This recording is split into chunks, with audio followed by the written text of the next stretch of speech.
d'autres. C'est ça ma question que je voudrais vous poser maintenant. Que faut-il éviter et comment les principes bibliques peuvent-ils guider le conseil chrétien au sein de la communauté ecclésiastique? Que faut-il éviter? Euh,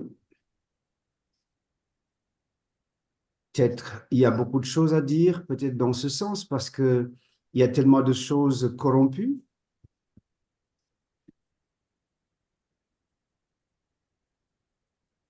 Pourquoi courir? Pourquoi est-ce que nous devons suivre le monde de l'instantané, d'autant que nous savons que la transformation d'un homme, d'un individu, n'est pas quelque chose que nous pouvons commander et, et réussir d'un claquement de doigts. Il y a des vérités, des réalités qu'il faut nécessairement faire et accompagner les gens. Mais j'ai l'impression que nous sommes pressés. Quand nous regardons un peu à la littérature chrétienne, une certaine littérature chrétienne, ce que nous voyons, c'est le succès. Nous cherchons le succès. Mais il serait bien de comprendre de quel succès nous parlons. Le succès, nous parlons. Oui. Alors, Quel- si c'est le succès à l'image des hommes, il a ses règles. Moi, j'ai travaillé, j'ai fait du marketing, management, et nous avons travaillé à, euh, à lancer des produits, nous avons travaillé à, à créer ce qu'on appelle des, des argumentaires Hum, pour convaincre les gens hum. à prendre nos produits. Et ici, le succès, c'est toujours gagner plus, avoir plus, et quels que soient les moyens qu'on utilise. Et il faut aller vite, parce que nous sommes dans un monde où la concurrence est de plus en plus sauvage et accrue. Il faut aller Parlez que, vite. vous parlez que le même esprit de marketing est dans le niveau ténébreux et a déjà pris l'Église. Mais il est là. Ah, ouais. Et chaque fois que j'écoute, parfois j'ai l'impression que je suis en entreprise. Or, nous avons choisi justement d'abandonner ce métier-là parce qu'on s'est rendu compte qu'il y avait de la manipulation et que quelque part, ça ne rimait pas avec l'appel que nous avons reçu du Seigneur. C'est ça, c'est ça. Ça, Et quand vous entrez maintenant dans l'Église et que vous trouvez que des gens utilisent les mêmes techniques pour ils manipuler utilisent, les gens, ça oui, pose un problème. manipuler, exploiter les gens et contrôler leur vie. Exactement. Oui. Exactement.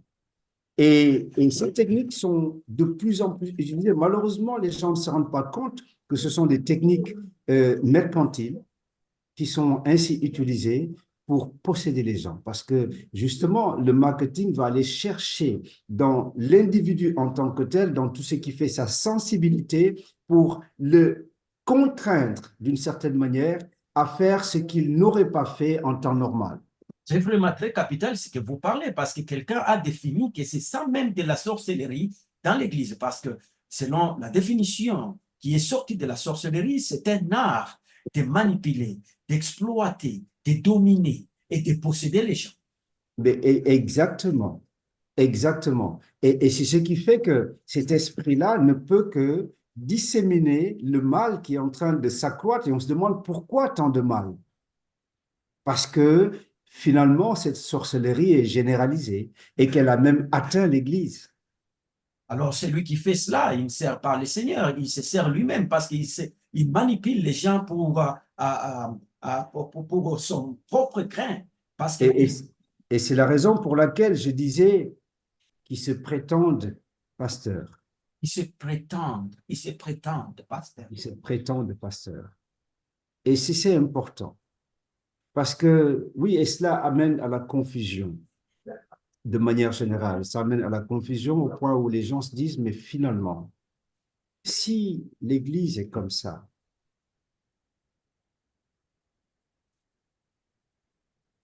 C'est une Où est-ce qu'on confusion. va? C'est une confusion totale. C'est l'Église du 21e siècle que nous vivons, une confusion Une totale. confusion. Une confusion totale.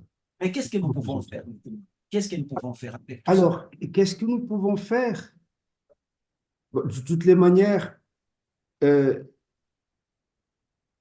il faudrait qu'il y ait des disciples ou des partisans du chemin étroit et de la porte resserrée, Oh, ou de la porte étroite et du chemin resserré, qui sont de véritables chercheurs, chercheurs de la vérité. Et donc, dans nos églises, nous devons travailler à susciter des gens qui cherchent véritablement le Seigneur, ça, c'est vrai. pas à remplir nos églises. Des gens qui cherchent véritablement à susciter des chercheurs du Seigneur, Amen. Les gens, pas remplir les pas églises, remplir. mais je crois remplir Jésus-Christ à nous. Amen. Remplir Jésus-Christ dans les peuples. Oui. Et cela doit être une obsession même pour le pasteur, le conducteur, Mhm. amener ces gens à cela. Ce qui fait que on ne doit pas nous lasser dans le travail. Et non plus, nous ne devons être découragés par ce qui se passe. Parce qu'en réalité, le Seigneur accomplira son travail. Et moi, j'aime bien ce passage parce que il y a deux verbes qui sont utilisés pour le chemin large, pour le chemin large et la porte spacieuse, je crois que c'est ce qui est dit. Il semble que beaucoup passent par là, que beaucoup suivent ce chemin.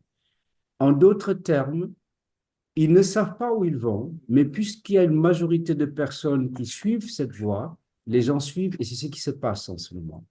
C'est ça, c'est la Par vérité. contre, le chemin étroit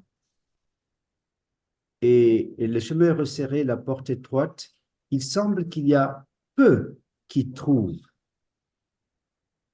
En d'autres termes, ceux-là, ils cherchent. Ils cherchent.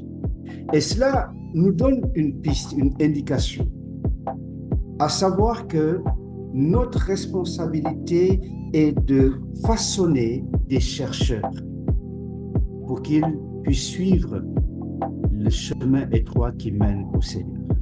Oh, gloire au Seigneur. Nous sommes en train d'écouter